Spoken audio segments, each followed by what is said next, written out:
Hola, ¿qué tal? Muy buenos días desde Madrid. Ven ustedes que disfrutamos de una mañana maravillosa, aunque luego va a hacer un calor extremo. Los incrementos en la productividad es la única alternativa a la inflación. Los banqueros centrales, a la hora de diseñar su política monetaria, tienen que tener en cuenta el comportamiento de la productividad. Es esta la razón por la que nos llama mucho la atención de que en las ruedas de prensa posteriores a la reunión del FONC, ningún periodista, ni el propio Nick Timiraos, le pregunte a Powell con qué comportamiento esperan los miembros del FONC de la productividad en los próximos meses y en los próximos años, y cómo influye eso en su política monetaria. Nadie se lo pregunta, y si ustedes cogen las actas del FONC, ven ustedes que nadie habla de ello. Ahora bien, el comportamiento esperado de la productividad es una variable extremadamente importante a la hora de diseñar la política monetaria. Cuando un chico llega por primera vez a la universidad, lo primero que le enseñan a sus profesores es que un aumento de la productividad reduce la inflación. Y automáticamente el profesor añade la famosa cláusula, ceteris paribus. Bueno, pues nos vamos a fijar hoy en el ceteris paribus. Cuando decimos ceteris paribus, vamos a suponer, por ejemplo, una economía en la que se produce un notable aumento de la productividad. Pero, sin embargo, hay problemas de cadena de suministro. Es decir, los precios llegan en pequeñas cantidades, las materias primas llegan en pequeñas cantidades y los precios son muy altos. Bueno, pues en ese caso concreto nos encontramos que la inflación no caerá. Pero a mí lo que me gustaría es otro ejemplo que es muy importante, que es lo que sucedió en el año 1929, y lo vamos a ver dentro de esta cláusula de ceteris paribus. Ustedes saben que a los banqueros centrales se les llena la boca de estabilidad de precios. Dicen, ¡ay, vamos a subir los tipos de interés porque nuestra obligación es garantizar la estabilidad de precios! Bueno, vamos a irnos al año 29 porque ahí vimos cómo se equivocaron los banqueros centrales.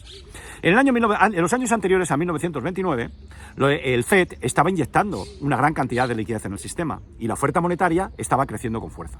Esto debería haber provocado un aumento del nivel de precios. Debería haber provocado una inestabilidad en el nivel de precios.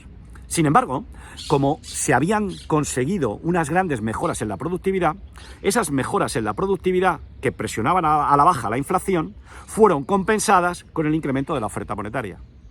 Los banqueros centrales no se fijaron en el comportamiento de la productividad y siguieron inyectando liquidez en el sistema hasta que lo rompieron. Y como consecuencia de ello, tal y como recoge la escuela austriaca, se produjo la gran crisis financiera del año 1929, la gran recesión. Vamos a ver lo que está sucediendo ahora. Para ver lo que está sucediendo ahora, a mí me gustaría que tuviésemos en cuenta que para mejorar la productividad o la mejora de la productividad depende de la asignación eficiente de los recursos productivos que se haga ahora en la sociedad. ¿De acuerdo? Para contestar a la pregunta si estamos asignando eficientemente los recursos productivos, lo primero que vamos a fijarnos es en la participación que tienen en los recursos productivos el sector público y el sector privado. Vamos a empezar por el sector público. Habitualmente solemos considerar que para estimar el tamaño del sector público, para determinar cuál es el peso que tiene el sector público en la economía, nos fijamos en el ratio gasto público-PIB. ¿De acuerdo? Me gustaría que comparásemos la situación actual con la que había en los años 70. En los años 70 el nivel de gasto público-PIB era del orden del 20%. Pero ahora nos encontramos que en las economías occidentales el ratio gasto público-PIB es del orden del 50%. Esto es importante tenerlo en cuenta. Pero si nos fijamos también en el nivel de endeudamiento público, en los años 70 veíamos que el nivel de endeudamiento público, teniendo en cuenta solamente el endeudamiento del Estado o del gobierno federal, era del 30%. Y ahora no baja del 120%. Por lo tanto, si tuviésemos además en cuenta y a este endeudamiento del Estado le añadiésemos el endeudamiento de las comunidades autónomas y el endeudamiento local, veríamos que ese endeudamiento público sería muy superior. Por lo tanto, la primera conclusión a la que llegamos es que la situación en los años 70 no es la misma que la situación actual. Ahora bien, nosotros lo que estamos buscando es cuál es el comportamiento esperado de la productividad. La primera pregunta que vamos a hacer es, si tenemos en cuenta que el sector público controla el 50% de los recursos productivos, ¿el sector público está asignando eficientemente los recursos productivos de que dispone, que representan la mitad de la actividad económica? Bueno, pues la contestación inmediata es que no. ¿Por qué? Ustedes saben perfectamente que es reconocido ampliamente que el mercado es el que asigna eficientemente los recursos, pero nos encontramos que en el 50% de las economías occidentales el que decide la asignación de los recursos es el sector público. Efectivamente, los políticos. ¿Y lo asignan eficientemente? No, yo creo que no, por los siguientes motivos. Fíjense ahora mismo en la situación actual. Ustedes saben que una parte importante del gasto público es el consumo público. Pensemos en las compras de bienes y servicios. Por ejemplo, gasto militar. Ven ustedes que el gasto militar está determinado fundamentalmente por razones políticas, la guerra de Ucrania. ¿De acuerdo? Bien. La decisión de compra de material sanitario, bueno, pues no se hace por un criterio de lograr una mayor eficiencia económica, ni incluso el establecimiento de una línea de tren de alta velocidad. Se hace más por criterios políticos para conseguir votos que por un criterio de eficiencia económica. En España lo estamos viendo, lo hemos visto siempre prácticamente, ¿de acuerdo? Si ahora ustedes se fijan, por ejemplo, el pago por pensiones, que lo englobaríamos dentro de las transferencias, vemos que el pago por pensiones se va a disparar en los próximos años por una razón muy sencilla, porque nos enfrentamos a una situación demográfica muy delicada, ¿de acuerdo? Por lo tanto, se va a incrementar el gasto público, el déficit público y la deuda pública, de tal manera que eso no va a mejorar la productividad. Luego tenemos las subvenciones o los pagos de los subsidios de desempleo. Bueno, si la economía entra en recesión, esos pagos se incrementarán. Pero me gustaría que nos centrásemos en las transferencias a las empresas. Ustedes saben que para mejorar la productividad, pues muchas veces el Estado da subvenciones a las empresas. El problema que tiene el Estado es que da el dinero, pero los controles que tiene para asegurarse de que eso mejora la productividad son unos controles bastante escasos, son controles burocráticos.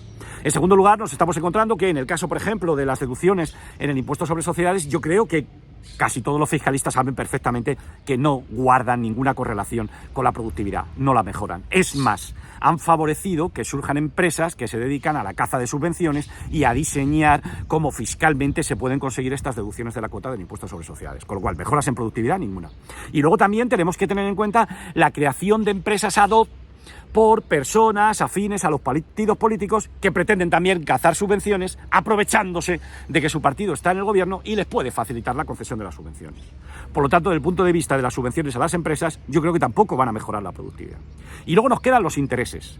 Estamos viendo que un nivel de deuda pública del 120% y con unos tipos de interés tan altos, los pagos por intereses se están disparando. Bueno, y estos pagos por intereses evidentemente no van a incrementar la productividad ni la capacidad productiva de un país. Es más, desincentivan la incorporación al mundo laboral o desincentivan la puesta en marcha de negocios, porque si una persona que tiene ahorros ya le dan el 5%, pues dice, bueno, ¿para qué quiero más? Si seguro me monto una empresa, corro riesgos, tengo que soportar un coste regulatorio enorme, tengo que presentar 10 millones de declaraciones, pues mira, me llevo esto y bienvenido sea.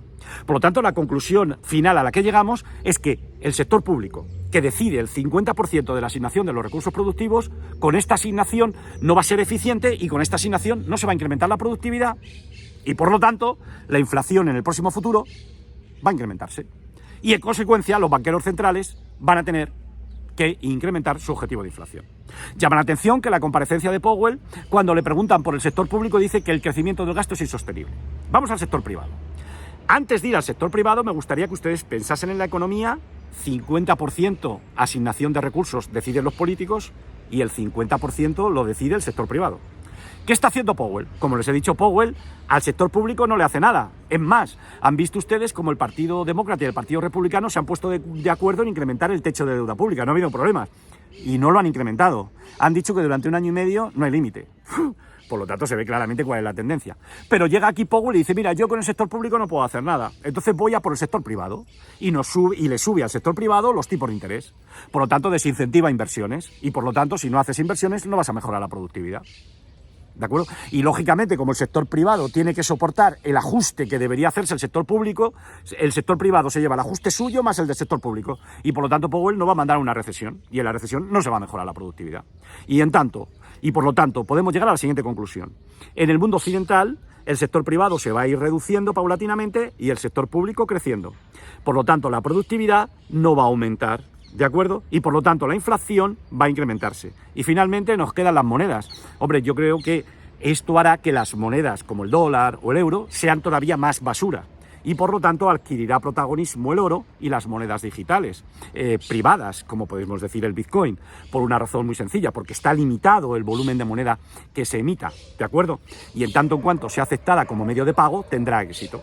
Esta es la razón por la que los banqueros centrales, que conocen perfectamente este escenario, quieren lanzar las monedas digitales emitidas por ellos, para competir con el oro y para competir con el Bitcoin, pero no dejarán de ser basura. Hoy es sábado, tienen tiempo para meditar.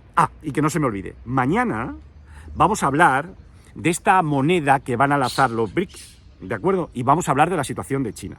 Les anticipo que este rollito que nos están cortando de la desdolarización, no se crean tampoco que es un cuento de hadas, porque tiene muchas lagunas. Y la veremos mañana. Adiós, hasta luego, que pasen buen día.